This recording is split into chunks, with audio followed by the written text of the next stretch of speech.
do Carlos Eduardo Lucílio que se chama Pessoas Invisíveis. Nós compusemos a música pensando no atleta Davi Albino. É basicamente a história dele.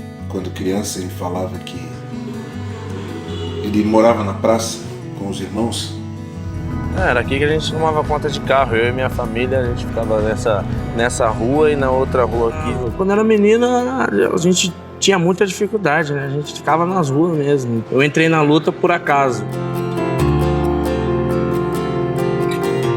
Quanto tempo vocês ficaram na rua?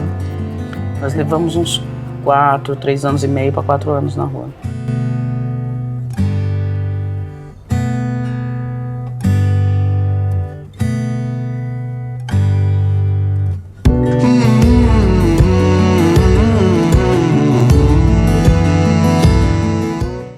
Era aqui que você ficava?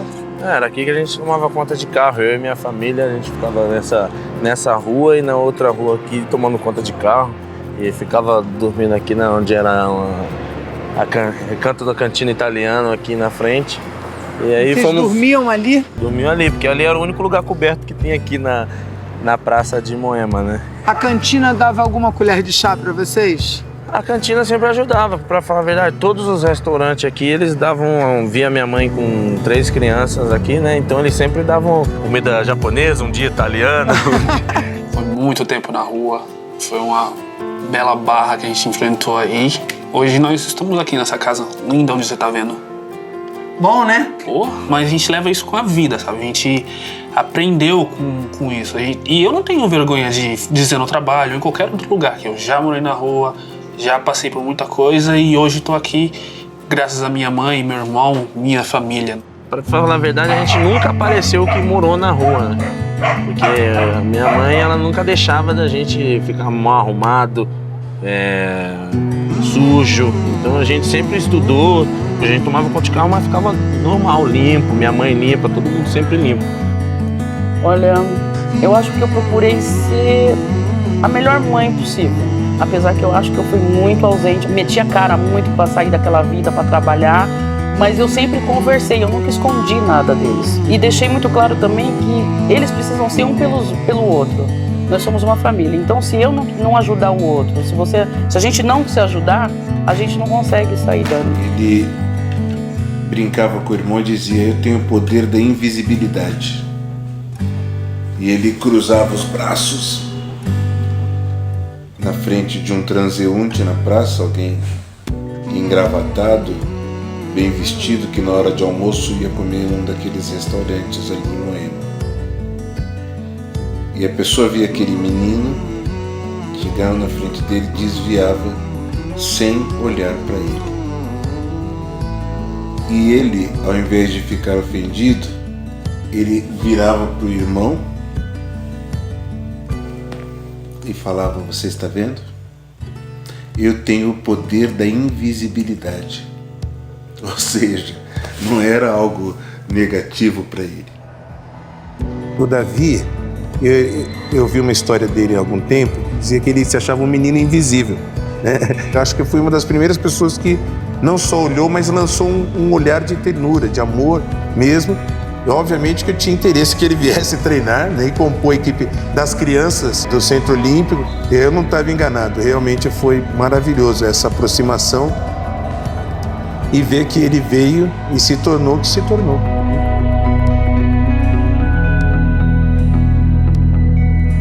Era algo positivo. Então, o que nós vamos fazer das nossas dores depende muito de nós. Não depende tanto das pessoas não nos ofenderem. Não depende tanto de nós não termos problemas, mas de como vamos lidar com eles. O que nós vamos fazer com a dor que nós recebemos. Como você conheceu o Joanilson? O Joanilson, a gente conheceu ele tomando conta de carro lá em Moema. Quando o Joanilson chegava, ninguém podia tomar conta do carro do Joanilson. Era só o Davi, porque ele ganhava R$2, que pra ele, nossa. Aí ele sempre falava que o Davi podia lutar, não sei o quê. E ele falou que lá dava lanche, dava um bilhete único, passe na época, né? Aí o Davi pegou e começou a ir, mas por causa mais do lanche, né? Aí eu mandei ele e mandei o Carlos junto.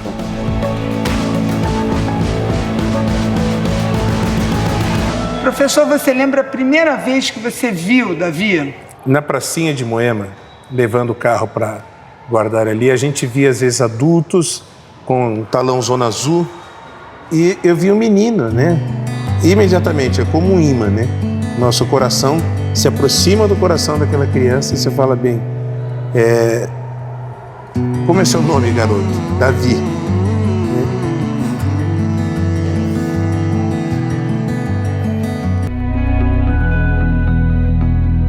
E esse menino, como é que ele era? Ele era um menino levado, era um menino que obedecia, ele deu trabalho? Ele era um menino super focado, nunca deu trabalho para mim como técnico, nunca me deu trabalho. Durante muitos anos ele tinha uma assiduidade intermitente, ele vinha e parava, vinha e parava. E eu acho que uma coisa assim que não sei explicar, mas que movia o meu coração era ir atrás dele. Tinha várias vezes na minha vida, por conta de ter problema financeiro mesmo, eu deixava de treinar para ficar tomando conta de carro mesmo. E toda vez que eu deixava de treinar, ele sempre vinha aqui, falava com a minha mãe, falava comigo, insistia mesmo para eu voltar pro esporte. E o Joanilson sentava com ele lá na praça, conversava, explicava, falava que devia lutar, fazer esporte. Eu não apostava muito, né? Eu deixava ele ir, mas era uma maneira de eu proteger eles, né? Eles ficavam lá, estudava de manhã e à tarde eles iam pra lá e ficavam lá a tarde toda. Aí depois ele voltava com aquela mochila cheia de lanche, então ali pelo menos eu sabia que eles estavam se alimentando.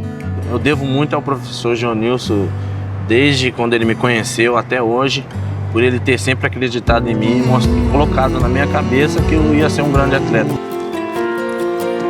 E me emociona depois ver que ele acreditou na história, né? Porque não era só uma história assim não era só uma história do meu coração, uma coisa que estava na minha mente, mas uma coisa que entrou, internalizou nele, ele acreditou e foi em busca do sonho e ele conquistou pelo esforço próprio dele. Dominando a luta desde o início, fez 1-0, 3-0, aí ficou 3-1, 5-1 passando para as costas. Na regressiva, vamos curtir, ó. Excelente. Medalha de bronze para a luta olímpica do Brasil. Na categoria greco-romana até 98 quilos, está feliz demais, vibrando o brasileiro Davi Albino.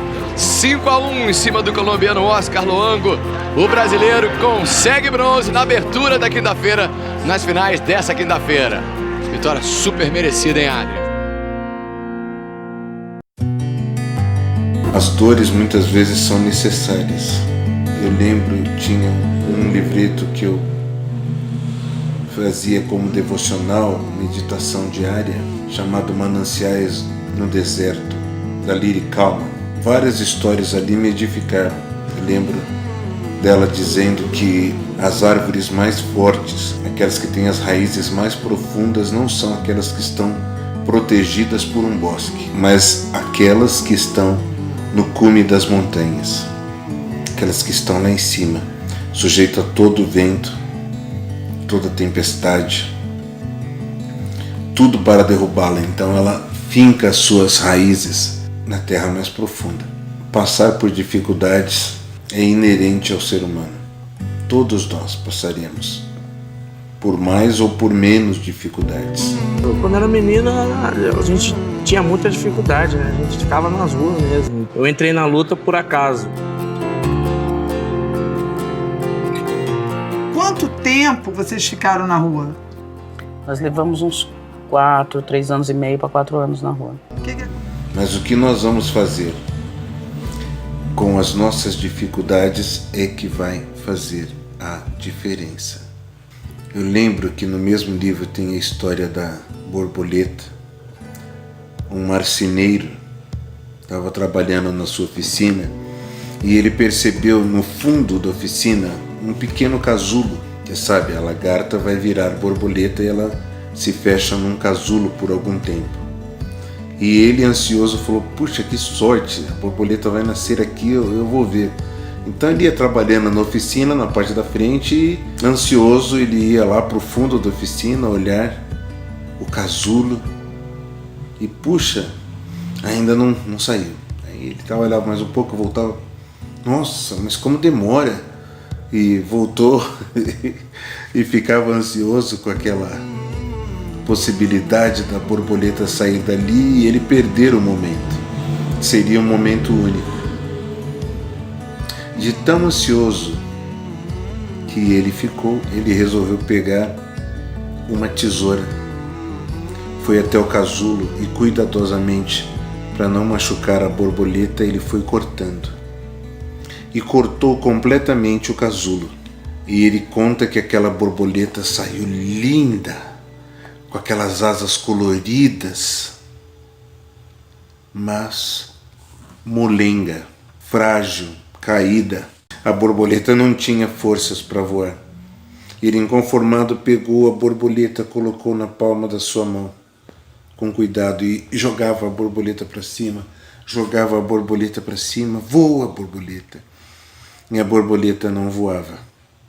Na verdade, ela nunca voou, ela ficou se debatendo na oficina dele até morrer. E por que isso aconteceu? Porque para que uma borboleta voe, aquele casulo não é só uma proteção contra ataques de possíveis predadores, mas o casulo é o que realmente ativa a circulação das asas da borboleta.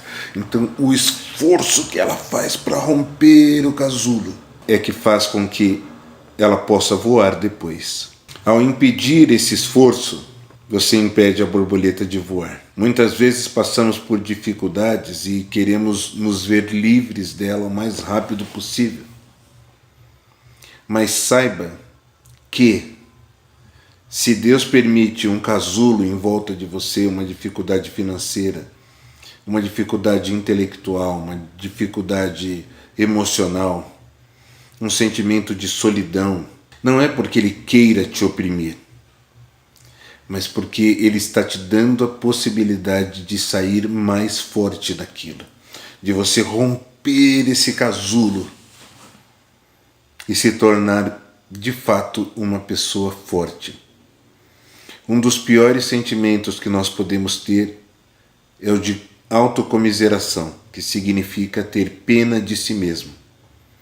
Quando nós temos pena de nós mesmos, nós desejamos que alguém corte o casulo para nós. Mas nós não precisamos. Todos nós temos a capacidade de romper o casulo. Nós não temos a capacidade de dizer quais problemas nos sobrevirão. Nós temos a capacidade de romper o casulo.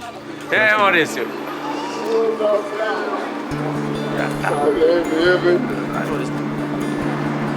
Tranquilão?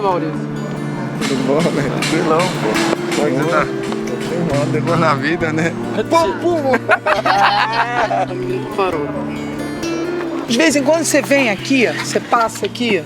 Eu venho aqui, quando eu comprei o meu primeiro carro, eu fiz questão de vir aqui. Eu comprei o carro, falei, pô, lá onde eu tomava conta de carro. Mas eu não vim aqui pra, desmerecer ninguém. Eu vim aqui, mostrar pra eles que do mesmo jeito que eu e minha mãe conseguimos sair daqui, comprar um carro, comprar uma casa, eles também poderiam sair daqui, mudar de vida mesmo, de verdade, acreditar que tem outro caminho, né? Você acha que o sucesso do Davi também mudou a vida da família dele? Mudou. Mudou em todos os aspectos, né? O primeiro aspecto é o da dignidade. A gente vê a Lígia, os irmãos, como são orgulhosos dele, né? Trouxe uma autoestima tremenda. O aspecto financeiro dele, ajudar mesmo a família. Davi sempre foi um filho presente, né?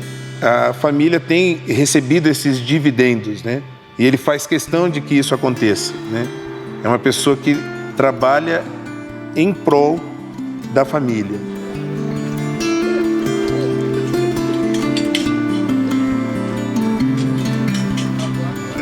Para finalizar, eu quero citar um pensamento que está no livro do Lars Grael, que é aquele velejador olímpico brasileiro, orgulho de todos nós, que ganhou medalhas olímpicas, e que um dia um cara bêbado numa lancha o atropelou e arrancou a perna dele.